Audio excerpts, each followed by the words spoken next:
ফেব্রুয়ারিতে পরীক্ষা হবে তো, ফেব্রুয়ারির আগে পরীক্ষা হবে, তখনই তুমি যা বুঝবা যে ভাইয়া কি বলছিল।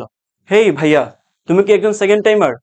আচ্ছা, তোমাকে যদি এখন আমি কোনো একটা ভর্তি পরীক্ষায় বসায় দেই, সে ফর এক্সাম্পল সাস্টের ভর্তি পরীক্ষায় বসায় দেই, তুমি কি চান্স পাবে? যদি উত্তর হয় না, তাহলে আমি বলবো তুমি অনেক পিছায় আছো। এই মুহূর্তটাতে এমন অনেক স্টুডেন্ট পাওয়া যাবে যাদেরকে আমি যদি ভর্তি পরীক্ষায় বসায় দেই, তারা আরামসে চান্স পাবে। অনেক সেকেন্ড টাইমার আছে, এই মুহূর্তে বসায় দিলে সে টপ রেজাল্ট করবে, বিশেষ করে সাস্টে। এই যে দেখো এখানে কতজন ভর্তি আছে, 452 জন। এখান থেকে যদি আমি ভর্তি পরীক্ষায় বসায় দিই, অ্যাটলিস্ট 50 জন পাওয়া যাবে যারা একদম টপের দিকে পজিশন করবে। তো তুমি তো এদের মধ্যে নাই, তাই না? তাহলে ভর্তি হচ্ছ না কেন? তুমি কি ভাবতেছো পরে ভর্তি হয়ে তাদের থেকে ভালো করবা? অবশ্যই না।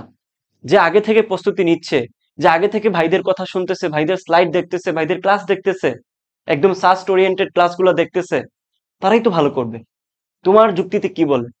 সো নিজের যুক্তিতে যদি নিজে হেরে যাও, তাহলে পৃথিবীর মারাত্মক ধরা তুমি খাবা। কারণ এইটা আসলে কেউ দেখবে না। এই ব্যথাটুকু তোমার নিজের, এই কষ্টের গ্লানিটুকু তোমার নিজেকেই বইতে হবে। কেউ তোমার ব্যর্থতার বোঝাটা টানবে না, তোমাকেই টানতে হবে। সো যারা ভর্তি হওনি, তারা আজকেই ভর্তি হয়ে যাও, কারণ মাত্র 899 টাকা কোর্সের দাম।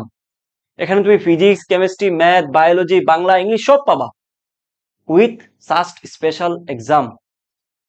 এবং যারা ভার্সিটির কোর্সটাতে ভর্তি হইতে চাও, তাদের জন্য রয়েছে ভার্সিটি কোর্স। আমাদের যে নাম্বারটা আছে ডেসক্রিপশন এবং কমেন্ট বক্সে, জাস্ট যোগাযোগ করো, বলো যে ভাই ভর্তি হইতে চাই। আর যদি বলো যে এক্ষুনি ভর্তি হইতে চাও, তাহলে আমাদের যে নাম্বারটা দেওয়া থাকবে ডেসক্রিপশনে এবং কমেন্ট বক্সে, ওই নাম্বারে মাত্র 899 টাকা সেন্ড মানি করো, করে সেম নাম্বারে হোয়াটসঅ্যাপ করো যে ভাই আমি টাকা পাঠাইছি, আমাকে অ্যাড করে নেন, আমার টিম তোমাকে অ্যাড করে নিবে। ওকে? সো নিজের সাথে বেইমানিটা করিও না। নিজেকে নিজে কোয়েশ্চেন করে আনসারটুকু যদি দিতে না পারো, তাহলে তুমি পৃথিবীর সব থেকে বড় অবাগা হিসাবে নিজেকে আবিষ্কার করবা জাস্ট কয়েকদিন পরে। ফেব্রুয়ারিতে পরীক্ষা হবে তো, ফেব্রুয়ারির আগে পরীক্ষা হবে, জানুয়ারি এবং ফেব্রুয়ারির মধ্যেখানে, তখনই তুমি যা বুঝবা যে ভাইয়ে কি বলছিল। ওকে? আল্লাহ হাফিজ।